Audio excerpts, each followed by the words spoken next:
जंगल में बारिश का मौसम आने ही वाला होता है। सारे पक्षी अपनी मौज मस्ती में घूम रहे होते हैं। उनको कोई फिक्र नहीं थी कि बारिश के मौसम में वो क्या खाएंगे और क्या पिएंगे। लेकिन उसी जंगल में एक टोनी चिड़िया भी रहती थी। टोनी चिड़िया बहुत ही ज़्यादा अक्लमंद थी। पूरे जंगल में टोनी चिड़िया से ज़्यादा कोई भी अक्लमंद नहीं था।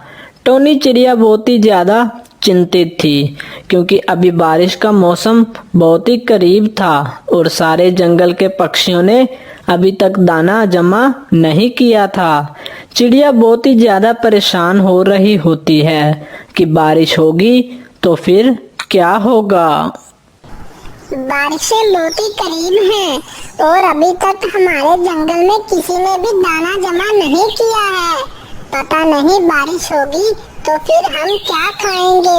हमें कुछ तो करना होगा जिससे हम बारिश के दिनों में आराम से बैठकर दाना खा सके। हम सारे पक्षी मिलकर कुछ ऐसा करेंगे जिससे हम पक्षी बारिश के मौसम में आराम से बैठकर दाना खा सके।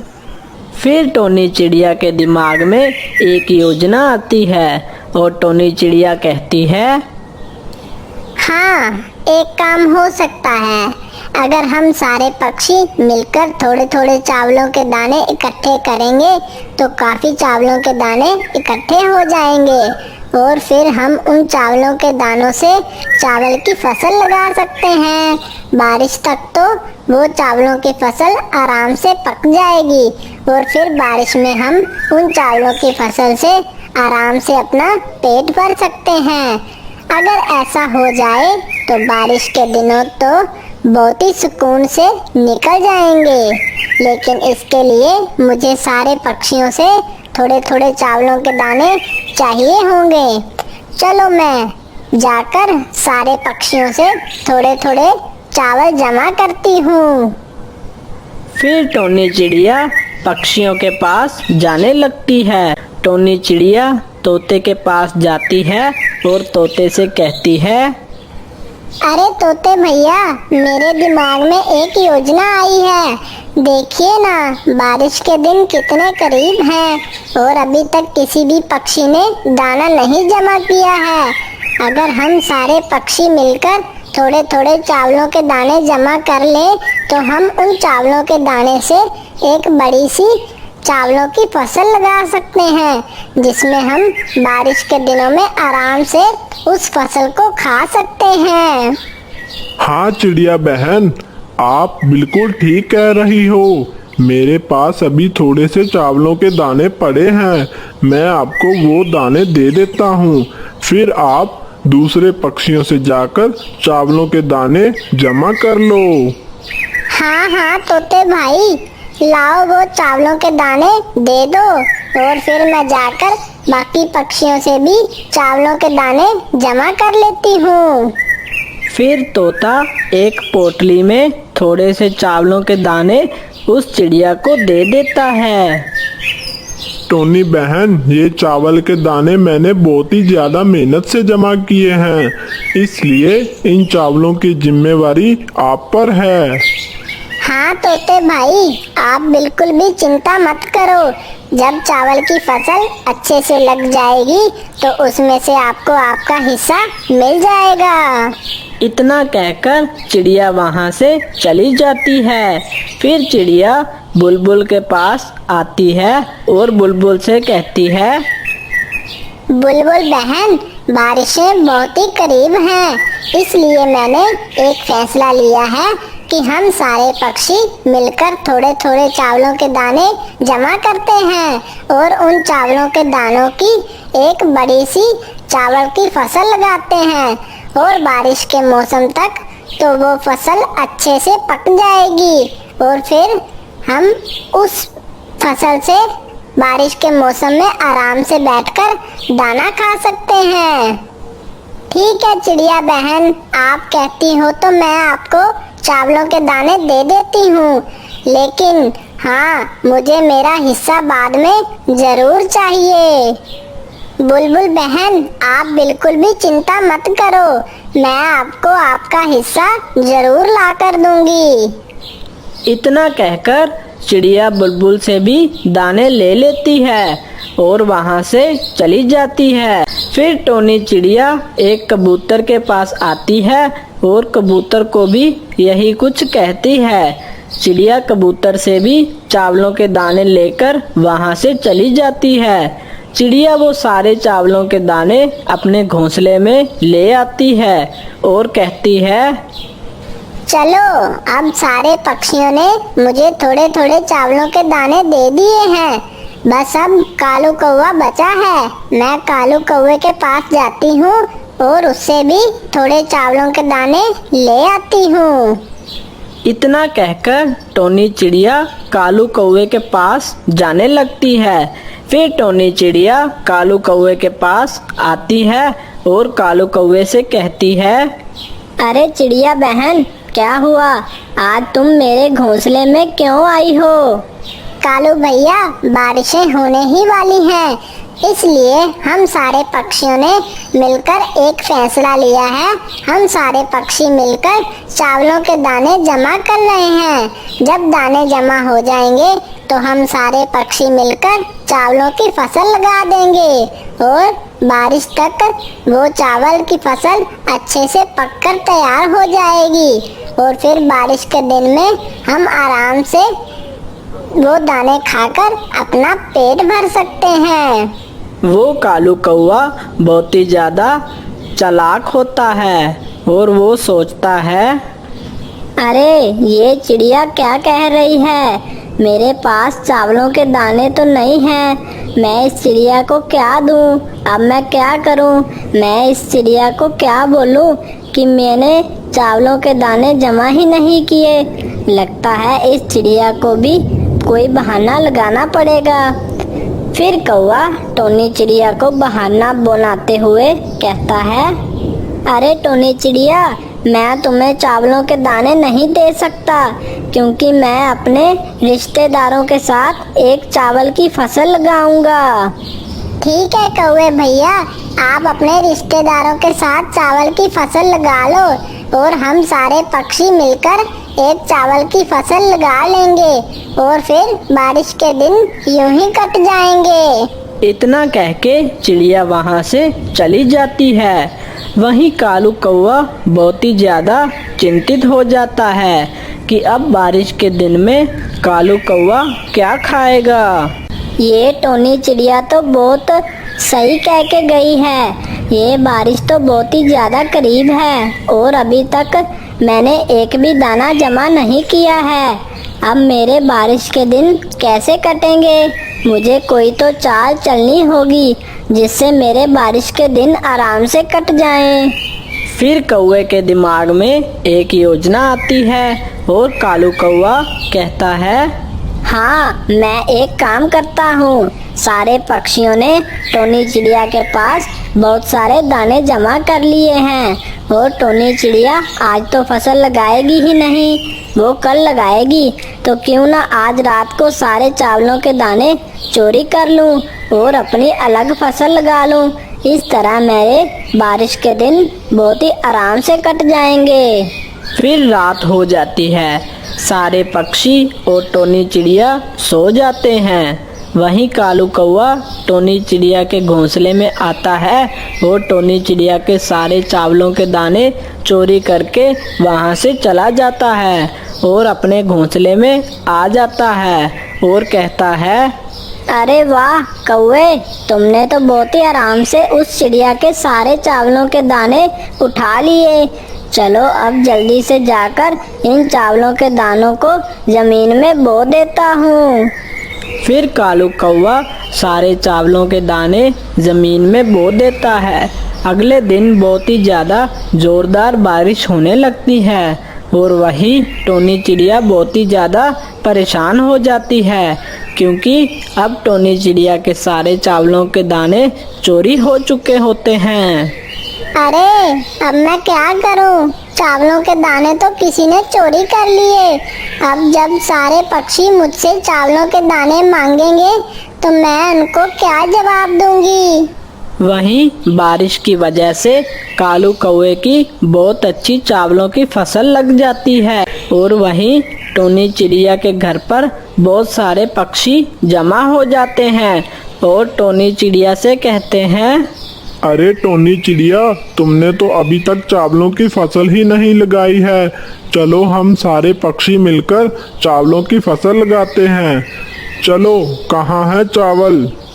अरे तोते भैया, वो चावलों के दाने तो चोरी हो गए हैं। कल रात को जब मैं सो गई थी तो रात को कोई आया और सारे दाने चावलों के चोरी करके यहाँ से भाग गया। चिड़िया बहन, ये क्या कह रही हो? हमने कितनी उम्मीदों से तुम्हें चावल के दाने दिए थे और अब हमारे पास एक भी चावल का दाना नहीं है और हमें भूख भी बहुत तेज लगी है। अब हम क्या खाएंगे? हाँ चिड़िया बहन, अब हम यहाँ से जा रहे हैं और हम थोड़ी देर बाद वापस आएंगे और आप हमें चावल वापस करोगी, वरना हम आपके साथ बहुत ही बुरा करेंगे। हाँ चिड़िया बहन, तुम्हारे पास थोड़ा सा समय है। तब तक तुम सारे चावलों के दाने जमा कर लो और हमें वापस कर दो, वरना हम तुम्हारे साथ अच्छा नहीं करेंगे। इतना कहकर सारे पक्षी वहां से चले जाते हैं। टोनी चिड़िया बहुत ही ज्यादा चिंतित हो जाती है और टोनी चिड़िया कहती है, मैं अब क्या करूं? ना जाने किसने मेरे साथ चावलों के दाने चोरी कर लिए। अब जब सारे पक्षी मुझसे चावलों के दाने मांगने के लिए आएंगे तो मैं उन्हें क्या जवाब दूंगी? मुझे किसी भी तरह चावलों के दाने जमा करने होंगे। टोनी चिड़िया चावल जमा करने के लिए चली जाती है। जब टोनी चिड़िया जा रही होती है तो टोनी चिड़िया देखती है कि कौवा अपने चावल की फसल के पास बैठा होता है। टोनी चिड़िया फौरन उस कौवे के पास आ जाती है। अरे कौवा भैया, आपने चावलों की इतनी बड़ी फसल कैसे लगा ली? आखिर आपके पास इतने सारे चावल के दाने कहाँ से आए? अरे टोनी चिड़िया, मैंने तुमसे कहा था ना, मैं अपने रिश्तेदारों के साथ मिलकर चावल की फसल लगाऊंगा। ये चावलों की फसल मैंने अपने रिश्तेदार के साथ मिलकर लगाई है। कौवे भैया, क्या आप मुझे थोड़े से चावल के दाने दे सकते हो? असल में कल रात को मेरे सारे चावल के दाने किसी ने चोरी कर लिए हैं। अब मुझे सारे पक्षियों को उनके चावल के दाने वापस करने हैं। क्या आप मुझे उधार पर कुछ चावल के दाने दे सकते हो? अरे नहीं नहीं चिड़िया, ये चावल की फसल हमारे सारे रिश्तेदारों की है, इसलिए ये चावल की फसल में से मैं एक भी दाना तुम्हें नहीं दे सकता। तुम मुझे माफ करो और यहाँ से चली जाओ। फिर चिड़िया की नज़र अचानक उस चावलों की पोटली पर पड़ती है। वो पोटली उस चिड़िया की ही होती है और उस कौवे ने वहाँ फेंकी होती है। टोनी चिड़िया समझ जाती है कि कालू कौवे ने ही उस चिड़िया के सारे दाने चोरी किए हैं, तभी तो ये पोटली यहाँ पर पड़ी है। कालू कौवे, मैं समझ चुकी हूँ कि वो चावलों के दाने तुमने चोरी करे हैं। ये देखो, वही पोटली पड़ी है जिस पोटली में मैंने अपने चावलों के दाने रखे थे। ये पोटली यहाँ पड़ी है। इसका मतलब तुमने मेरे चावलों के दाने चोरी किए हैं। ये फसल तुम्हारी नहीं, बल्कि ये सारी फसल मेरी है। टोनी चिड़िया, हाँ, ये चावलों के दाने तुम्हारे ही हैं, लेकिन अब मैं तुम्हें ये फसल वापस नहीं करूँगा। जाओ, चली जाओ यहाँ से। मैं तुम्हें ये तुम्हारी फसल वापस नहीं करने वाला। अच्छा है वो पक्षी तुम्हारे साथ बहुत बुरा करें। फिर वहाँ पर तोता और बुलबुल भी आ जाते हैं और वो सारी बात सुन लेते हैं। अच्छा कालू कौवे, तुम हमारी चिड़िया बहन को धमका रहे हो। हमने सब सुन लिया है कि वे सारे चावल के दाने तुमने चोरी किए थे। अब हम तुम्हें नहीं छोड़ेंगे। कालू कौवा सारे पक्षियों को गुस्से में देखकर बहुत ही डर जाता है और डरते डरते कहता है, तुम लोग मुझे माफ कर दो, मैं आगे से ऐसा नहीं करूँगा और ये चावल की फसल भी तुम लोग ले लो। ऐ कालू कौवे, अब हम तुम्हें माफ नहीं करेंगे। तुम हर बार गलती करते हो और माफी मांगते हो। कितनी गलतियां करते हो तुम। अब से तुम्हारी यही सजा है। ये बारिश खत्म होने तक तुम भूखे ही रहोगे और हम तुम्हें इन चावलों की फसल से एक दाना भी नहीं लेने देंगे। चले जाओ यहाँ से तुम। फिर कालू कौवा शर्मिंदा होकर वहां से चला जाता है और पूरी बारिश भूखा ही रहता है। अगर मैंने चिड़िया बहन से झूठ ना बोला होता और चोरी ना की होती तो शायद चिड़िया बहन मुझे कुछ दाने खाने को दे देती, लेकिन मैंने चिड़िया बहन के साथ बहुत ज़्यादा गलत किया है। अब मेरी यही सज़ा है कि मैं पूरी बारिश भूखा ही रहूँगा। इस कहानी से हमें ये प्रेरणा मिलती है कि हमें ना तो झूठ बोलना चाहिए और ना ही चोरी करनी चाहिए, क्योंकि इन दोनों कामों से हमें नुकसान ही मिलता है। एक जंगल काफी हरा भरा था। उस जंगल में काफी सारे पक्षी भी रहा करते थे, लेकिन उस जंगल में सारे पक्षी एक दूसरे से लड़ा करते थे और उस जंगल में कोई भी पक्षी एक दूसरे को अच्छे से नहीं बुलाता था। उस जंगल में एक टोनी चिड़िया भी रहती थी। टोनी चिड़िया बहुत ही ज़्यादा समझदार थी।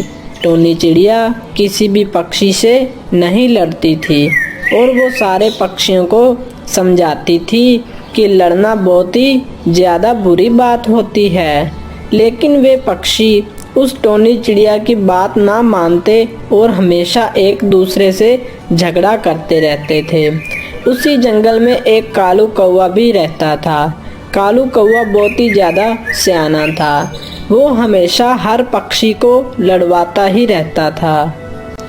अरे आज तो मज़ा ही नहीं आ रहा, चलो जाकर किसी पक्षी को लड़वाता हूँ। मुझे हर पक्षी को लड़वाने में बहुत ही ज़्यादा मज़ा आता है। फिर कौवा वहाँ से चला जाता है। फिर कौवा वहाँ से जा ही रहा होता है कि वहाँ देखता है कि सामने एक तोता और बुलबुल बैठे बातें कर रहे होते हैं। उसी समय कौवा भी वहाँ पर आ जाता है। अरे अरे, तुम लोग मेरी बात सुनो। कल जब मैं टोनी चिड़िया के पास गया तो टोनी चिड़िया ने मुझसे कहा कि हमारे जंगल में कोई एक पक्षी बहुत ही ज़्यादा बेवकूफ़ है, लेकिन टोनी चिड़िया ने उस पक्षी का नाम मुझे नहीं बताया। मुझे तो लगता है टोनी चिड़िया तुम दोनों में से किसी एक की बात कर रही थी। अरे कौवे भाई, मैं तो बेवकूफ़ हूँ ही नहीं। क्या पता वो चिड़िया इस बुलबुल के बारे में बात कर रही हो। ये बुलबुल ही ज़्यादा बेवकूफ़ है। मैं तो बहुत ही ज़्यादा समझदार हूँ। ऐ तोते, मैं बेवकूफ़ नहीं हूँ, बल्कि तुम हो बेवकूफ़। वो टोनी चिड़िया तुम्हें बेवकूफ़ कह रही होगी, है ना कौवे भैया? अरे वो मुझे नहीं पता, लेकिन मुझे बस इतना पता है कि तुम दोनों में से एक बहुत ही ज़्यादा बेवकूफ़ है। फिर तो वो बुलबुल ही होगी, क्योंकि मैं तो बहुत ही ज़्यादा समझदार हूँ। ऐ तोते, मैं बेवकूफ़ नहीं हूँ, बल्कि तुम बेवकूफ़ हो। तुम्हारे सारे घर वाले बेवकूफ़ हैं। मुझे तुम बेवकूफ़ मत बोलो। और हाँ तोते, कल तुम मेरे घर पे जो दावत पर आ रहे थे, अब तुम मत आना। मैं तुम्हें दावत पर नहीं बुला रही हूँ। हाँ हाँ बुलबुल, मुझे भी तुम्हारे घर पर दावत पर आने का कोई शौक नहीं है। मैं तुम्हारे घर के खाने का भूखा नहीं हूँ। मुझे तुम्हारा घर वैसे भी नहीं आना था। अरे वाह वाह, मैंने तो इन दोनों के बीच कितना बड़ा झगड़ा करवा दिया। अरे वाह, मुझे कितना ज़्यादा मज़ा आ रहा है। कालू कौवा मन ही मन बहुत ज़्यादा खुश हो रहा होता है और तोता और बुलबुल बहुत ही ज़्यादा लड़ने लगते हैं। अब तो पूरे जंगल में बहुत ही ज़्यादा झगड़ा फसाद हो चुका था। पूरे जंगल में पक्षी एक दूसरे से लड़ ही रहे थे। वहीं टोनी चिड़िया को समझ में नहीं आ रहा था कि अब वो इस जंगल में झगड़े फसाद को कैसे खत्म करे। वो बहुत ही ज्यादा चिंतित भी होती है। अरे ये सारे पक्षी कितना ज्यादा लड़ते हैं, मुझे तो समझ में नहीं आ रहा कि इनको लड़ने में क्या मजा आता है। मुझे कुछ तो करना होगा, वरना ये सारे पक्षी इसी तरह लड़ते ही रहेंगे। अरे पर मैं ऐसा क्या करूं जिससे सारे पक्षी अपना लड़ना बंद कर दें और एक दूसरे के साथ बहुत ही प्यार से रहें। फिर वो चिड़िया सारे पक्षियों के पास जाती है और उनसे कहती है कि आज घर पर दावत है, सारे पक्षी उसके घर पर जमा हो जाएं। कुछ देर में कुछ सारे पक्षी चिड़िया के घोंसले में आ जाते हैं और चिड़िया से कहते हैं, अरे चिड़िया बहन, क्या हुआ? आज तुमने हमें क्यों बुलाया है अपने घर पर? तोते तुम अपना मुंह बंद रखो। चिड़िया बहन ने हमें इसलिए बुलाया है कि वो हमें कोई बात बताना चाहती है और तुम बीच में अपनी बकवास शुरू कर रहे हो। अरे बुलबुल, तुम अपना मुंह बंद रखो। तुम्हें मुझे मुफ्त में सीख देने की कोई जरूरत नहीं है। तुम अपने काम से काम रखो। अरे मैंने तुम लोगों को यहाँ पर झगड़ा करने के लिए नहीं बुलाया है। तुम सारे चुप रहो। मैं तुम लोगों को अपना एक किस्सा बताती हूँ। मैं जब बहुत ही ज़्यादा छोटी थी तो मुझे एक दिन बहुत ही ज़्यादा भूख लग रही थी, जिसकी वजह से मैं दाना ढूंढ रही थी। मुझे ज़मीन पर बहुत सारा दाना पड़ा हुआ दिखा।